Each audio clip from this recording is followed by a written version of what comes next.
Hello friends, I am back with another video and I really wanted to talk about how I got rid of my cortisol face. It's pretty much gone. Sometimes I'll wake up puffy, but like I never have to deal with it anymore. I'm going to tell you exactly how I did that while I'm getting ready, doing my skincare. Whoa, that's just sprayed everywhere. The whole 9 yards.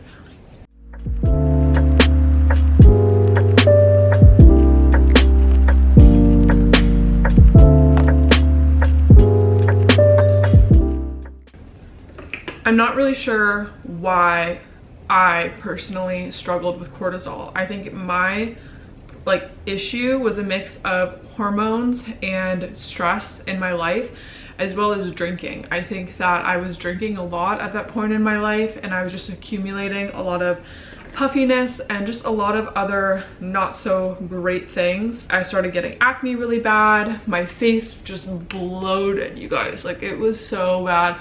I'll try to insert a picture right here so you guys can kind of see more, but besides my cover photo. But it's something that I really struggled with, and it made me embarrassed to go out in public, to really do anything. I didn't want to wear makeup because I was afraid that I was gonna break out even worse. So it was almost just this vicious cycle, and I wasn't really handling the problems from the inside. The best thing that I did was I actually got a naturopath, and I started working with her because, one, it was my roommate's mom. Two, it's because she was so knowledgeable about everything, and I was just like, okay, I really need you in my life. The first thing she had me do was a Dutch test, and I know that hormone testing can be very expensive. I'm not a doctor, so do whatever you want with this information, but this is what worked for me. I didn't want to do a blood test because a blood test is kind of a snapshot in time. It's not necessarily extremely reliable. I think that if you want to get something very reliable, you need multiple snapshots throughout the day. And so a Dutch test, actually, you take it the week of your ovulation, I believe.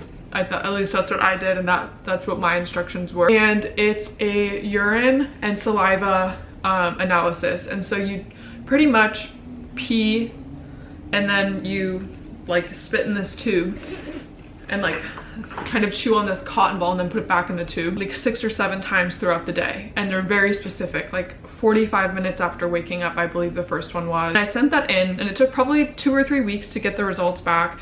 And I actually found out that I was not producing cortisol at all. And my cortisol was so low, and I think it was literally just storing in my body and not moving around and not producing properly. I also had premenopausal ranges of estrogen, which was very scary. And I had just kind of gotten off birth control at that point, so that could have been a big reason why my ranges were so low. But I started off on a supplement routine, and the biggest thing for me is going from living a very sedentary lifestyle. I'd work out maybe once a day and half-ass it, to an active lifestyle. Moving forward with things, I am now doing an hour of walking in the morning, an hour of walking in the evening, because I'm trying to get steps in, and I don't want to just do everything in one massive chunk. I want to kind of spread it out throughout the day. A lot of cortisol pretty much is just inflammation within the body. So it will store, mostly for women, in your face, in the back of the arms, in your lower tummy area, and your inner thighs. And that's where I had a lot of my inflammation. I don't believe that cortisol phase is not actually fat accumulation. It's literally water retention from your hormones not processing. That's to my understanding. Once again, I am not a doctor, but this is how I've understood everything that has been explained to me and my own research that I've done myself. It's not fat. So essentially you could technically lose it overnight. And whenever I am noticing that I'm feeling like I have a lot of water retention, right before my period, right?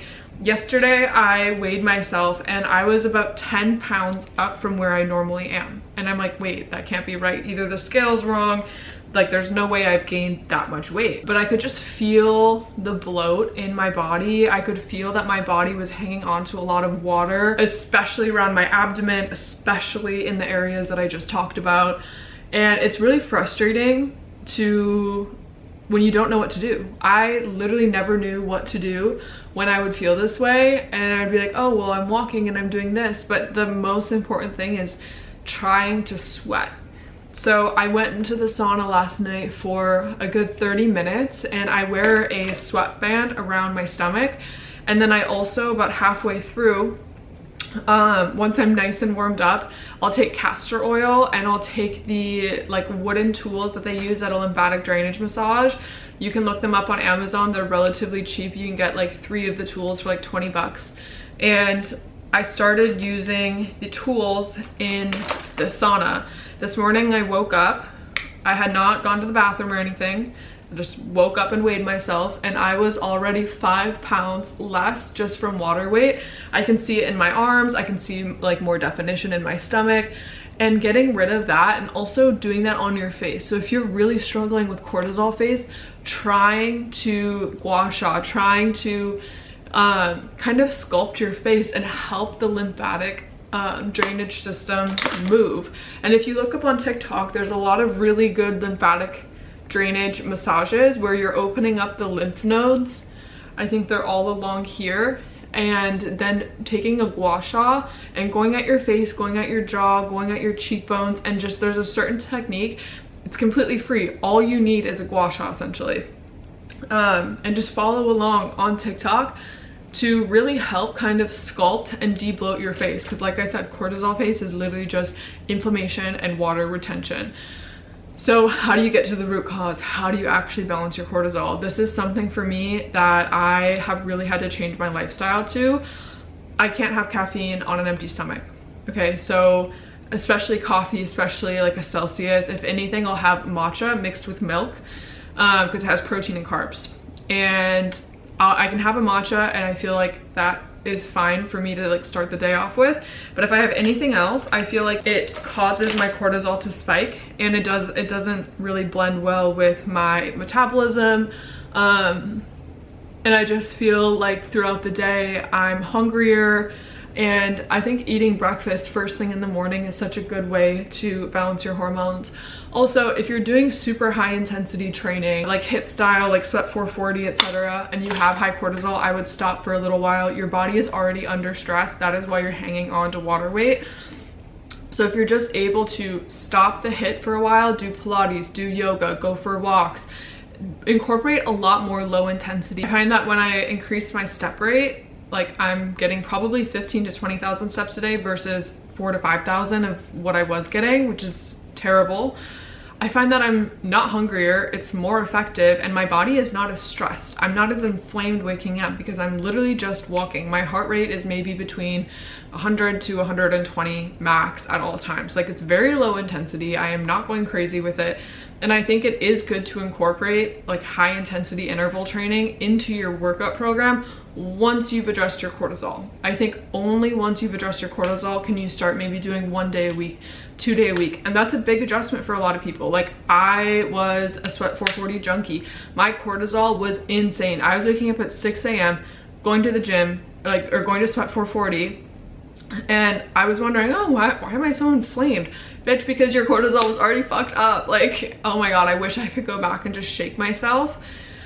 So really eat a balanced breakfast, protein, fats, low carb, and then go training, go walking, go whatever. I don't mind weight training as long as you're not spiking your heart rate to like the 170s, 180s. I think weight training is important to maintain muscle mass, but I don't think that you should be doing anything psychotic. And 20 to 30 minutes max. You do not need to be doing an hour a day at the gym weight training at this point in time. Okay, that's the biggest thing, is at this point in time. That keyword, at this point in time. Once you've handled your cortisol, I think that you can do that whenever. Another thing is, and you guys are gonna hate me for this one, drink your fucking water. Water is the biggest cleanser, and the reason why we hang on to water is because our body doesn't think that we're getting more water, so it's just storing the water in our body to use. So drinking water actually helps flush out all of the excess water that our body is storing, which is incredible. Our body is incredibly smart and programmed to survive. So if you're not drinking a lot of water, your body's just gonna keep storing it. So at least try to be drinking like 2 to 3 liters of water a day, and just, I think you guys will really notice how much it flushes everything out. Another thing I love is dry brushing. So get a dry brush. They're maybe $5.99 at your local Marshalls or TJ Maxx. They are not expensive. You can order them off Amazon. I think they're a little bit more on Amazon. And how I like to dry brush is going in before my shower. I will open my lymph nodes. So you have lymph nodes right by your sternum and then right by your hips. And you can look up a lymphatic drainage like opening technique for your body as well. You have them under your arms, under your sternum, and then like right at like the little insides of your hips. So if these are your hips right here, they're like right there, and you just kind of go like this and you like massage and pulse them for maybe 10 to 20 times, and that kind of opens up and stimulates the lymph nodes, and then you go in to drain. So with the dry brush, there's a bunch of techniques online, literally all free. You're gonna always go towards your heart, so you're going upwards in the body. So on my inner thigh, I'm going 5 strokes up my inner thigh, and then I'll do the top of my thigh, I'll do my outer thigh, and I'll do the back of my thighs. To me, it doesn't feel great. Like sometimes the bristles can feel a little bit like my legs are sensitive. But I feel like when my legs are really sensitive, it's because I'm storing water. When I'm not storing water, my legs aren't as sensitive. So dry brushing, you can dry brush all over your body. It is so good for your lymphatic drainage system. And your lymph nodes are actually how you move fat throughout your body, and then you pee them out. So a lot of times if you do go and get a lymphatic drainage massage, they say to drink a lot of water to flush all of that stuff out. And I pee like crazy after I'm doing like the rolling brushes and the dry brushes, and like dry brushing not as much, but especially when I'm doing like the wooden pins and stuff, guys, it just literally flushes everything out. But the key is you have to drink a lot of water. Like that should be your #1 goal. Like if you are bad at drinking water, please just start here. Just start with drinking water, please. Like make it your goal. Buy a big Stanley cup, buy a big ass cup that you enjoy drinking water out of, fill it to the brim, and try to fill it 2 to 3 times a day. Another thing is electrolytes. If you're not getting sodium, magnesium, potassium, forget it. You need to be eating those. You should be getting them from whole foods, fruits, vegetables, etc., stuff like that. You can also supplement with Element. I love Element. It's LMNT.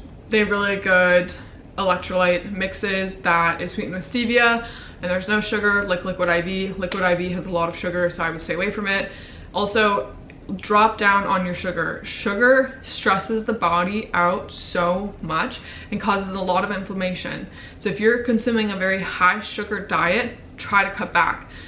Actually, just fucking cut back. Please cut back. Like if you are dealing with any type of inflammation, you cannot be eating or consuming sugar. And knowing your triggers, I am personally not dairy sensitive. Some people are. That can cause inflammation in the body. I know this shit is annoying, you guys. And like for so long, I didn't want to do it either. Like I didn't want to have to like cut stuff out and see if it was really this or if it was that was bothering me. But it got to the point where like I was so sick of being fucking bloated. I was so sick of looking in the mirror and hating how I looked. I was sick of having my fucking picture taken and being like, oh my God, there's no way I look like that. Like, how did this happen? I was so sick of breaking out. Like I literally hit my breaking point where I was like, I need to change something. And it's taken 2 years for me to like really hit that brick wall, because I was making loopholes for myself, and I was like, oh well, I can have this, or I would, you know, eat 5 macaroons in one sitting instead of just having one. Like this is something that I will experience for the rest of my life, and it's something that I'm constantly learning and growing with. It like diet, workout, what works for your body, what's working now might not work for me in 10 years, and I might have to switch it up. Like this is a lifelong journey, and the sooner you see it as that and not some quick fix and not some temporary thing to just get to the body you want and then go back to how you were. No, like this has to be a full life fucking change. There's no shortcuts to this stuff, and it's your health. nothing is more important than your health. You could be so sick. Like imagine, like every time I get a cold, I'm like, oh, I remember what it was like when I was healthy. Like imagine having fucking cancer or something because you've ate like shit your entire life and didn't take care of your body. Then what? It's a really scary thought to think about, and I don't want to fearmonger people, but what you're eating today and what you're doing today can prevent or create so much like shit for you, right? Like it can prevent you from getting a lot of shit in the future, or it can create a lot of shit for you.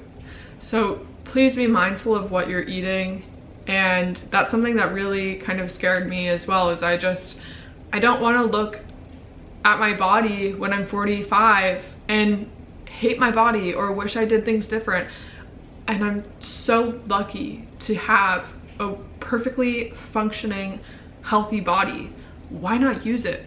Why not get it to be where it can thrive, to where I'm healthy, to where everything's working properly? Like, it is such a truly special thing to be a human and to have a fully functioning body, and it's a fucking waste to eat like shit, poison it, not train it, not take care of it. Like, your body wants to be used. Your body thrives being used. Okay, that's probably all I'm going to really wear for makeup today because my skin is still peeling from my facial. Thanks for coming to my pep talk. I'm not gonna keep talking on this any longer because I think that I kind of covered everything.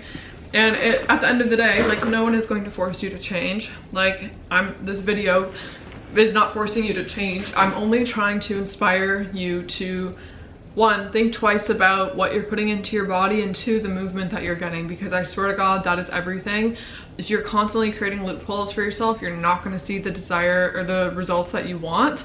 And it's something that I did for so long, and trust me, it does not work. You cannot create loopholes. It's just a matter of science at this point. But yeah, I hope you guys enjoyed this video. I hope it helped. Try dry brushing, try lymphatic drainage massages, try sauna, try drinking more water, try to cut out sugar and processed foods, and try to also see where your trigger points are for foods. Maybe it's gluten, maybe it's dairy, maybe it's, I don't know, like leafy greens sometimes can cause bloating and digestion problems. So really try to pinpoint if you're struggling with this. Also, gua shaing on the face, massaging of the face, opening up the lymph nodes, lowering your stress levels.